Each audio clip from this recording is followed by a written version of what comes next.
everyone. It's Alexis here with Create Your Future. I'm one of our coaches here on staff, as well as being a certified clinical hypnotherapist and a master practitioner of NLP. All right, you guys, so let's get into today's video. Now, before I get into the success story of this client, I want to be clear about one thing.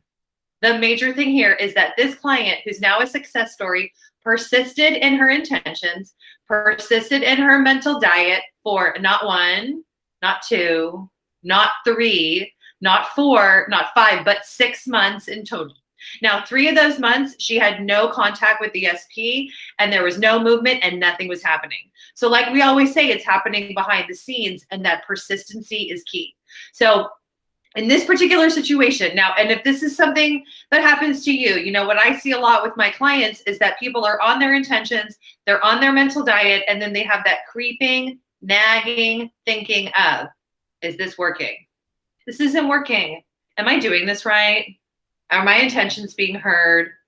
Is this happening? Is it not happening? Do I want this to happen? Is he worth it? Is she worth it? Etc. So, you know, that's all contrary thinking. It's all thinking about what you don't want, really, instead of living in the end with a specific person and living in the end with the ideal version of you that is confident, radiant, beautiful, got it going on. So just like many of our clients and many of our subscribers, this client had manifested and created a little bit of a division. Maybe there was a third party at one point, and just a lot of stuff that she really didn't want with a specific person. And when she booked coaching, she really wanted to figure out what were her blocks and what were the things that were in between her and her manifestation. So very quickly, we found out that she had some stories going on, because let's just say, without giving too many details, her specific person is also maybe a very important, specific, special person. He might play a kind of game that we see on TV, and maybe she had put him a little bit on a pedestal. Like maybe she has some thoughts and ideas about what people do when they play professional games, or they are somebody that we see on TV and they're kind of like a celebrity. Okay. So what do we do when we see those people like that? We often put them on pedestals. We draw conclusions. We have a lot of assumptions about their industry, what they do for a living, how they treat the opposite sex, and those kinds of things. So, you know, it's like doing anything in life. When you go to do something for the first time, you'll figure out your story. If you go to buy a new house, you figure out what's your story about being a homeowner and owning property. Well, most of us, through dating and romantic adventures and endeavors, find out our story about romance. What are our thoughts about the opposite sex? What are our stories about love? And really, like, what do we really think's happening, which is always in the back of the mind, because the story always wins. So in this particular case, we created some awesome intentions, and every time she would book a session, she would say, nope, I'm not seeing movement. Is there anything else I can do? So from time to time, I would give her a couple extra affirmations, but most of the time, I gave her 3 specific things to focus on. Number 1, and you want to write these down, so grab a pen, grab a paper, if you want to take just some handy dandy notes on how to do your mental diet and to add this in. Is number 1, you want to ask yourself and focus on being persistent.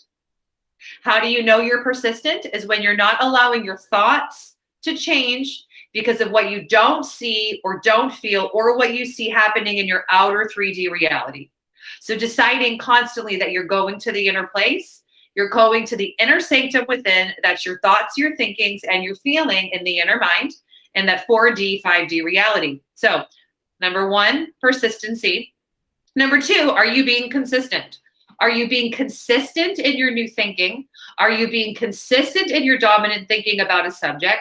And are you being consistent with it day in and day out? Now, you'll know that you're not being consistent if you're on your intentions and then you call your mom and complain about the SP.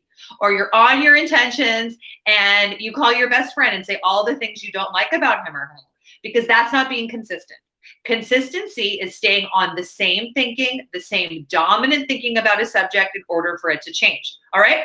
Number 3 is simplicity. So simplicity in the intentions would be having a list of intentions or affirmations as if you were living in the end, and you were thinking as if you were already in the living in the end space. So we're not thinking towards the living in the end. We're thinking from the living in the end place and space, which is generally neutral, anxiety-free, doesn't have a lot of worry, because you're thinking as if you were already with the person, already had the house, already had the money, already had the car, okay? So those 3 basic things are 1, persistency, 2, consistency, and 3, simplicity. So as she would be talking to me in each session, I would think, okay, she's being persistent. Okay, she's being consistent. And okay, she's being simple. She's not changing her intentions. She's not changing her affirmations when she's not seeing movement. She's staying the course. That's always what I'm listening to and listening for as a coach. All right, so I would tell her, like I tell all of my clients and I tell all of our beautiful viewers, is to just stay on the mental diet, keep on intending, keep on affirming, keep on intending, and keep on affirming. So now this is 6 months into the story. So it all happened at once, you guys. She was getting a FaceTime from him, phone calls in the middle of the night, him wanting to see her, him wanting to talk to her. So they went from no contact, and there was no movement in this in-between period. There wasn't a phone call here and a phone call there, seeing each other. No, there was nothing. There was no contact. There was no communication, and it went from no contact to complete contact and complete intention and a manifestation of exactly what she wanted, all at one time and all overnight, okay? So this is another way to look at it, is that there's always so much happening behind the scenes when you begin to think differently about a topic in your life and you begin to intend for it. So we know that our thoughts are things and our thoughts create, but this brings us back to the idea that faith and developing a belief and a faith in your thoughts creating is also super duper important, okay?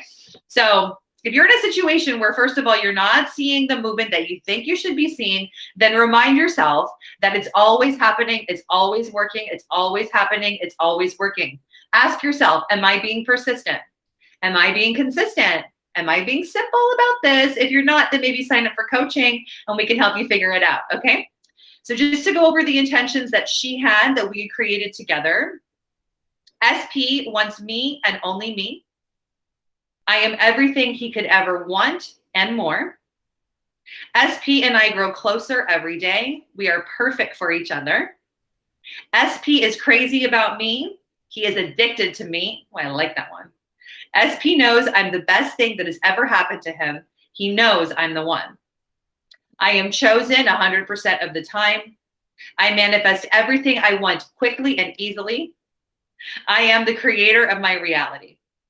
So she also wanted me to add in here that bottom line is that circumstances don't matter, because she's almost 500 miles away from the SP, 3 months, 6 months of no contact. There was a third party and he is still missing me, and he came back.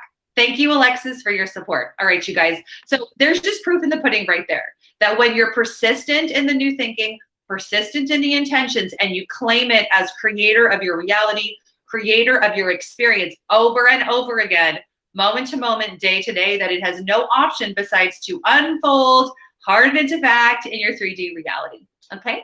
So I hope that you have found this video inspiring and helpful. And if you'd like to sign up for coaching, the link is in the description box below, and I am available for one-on-one sessions. And also, please like, comment, share, and subscribe. And also, have a beautiful day.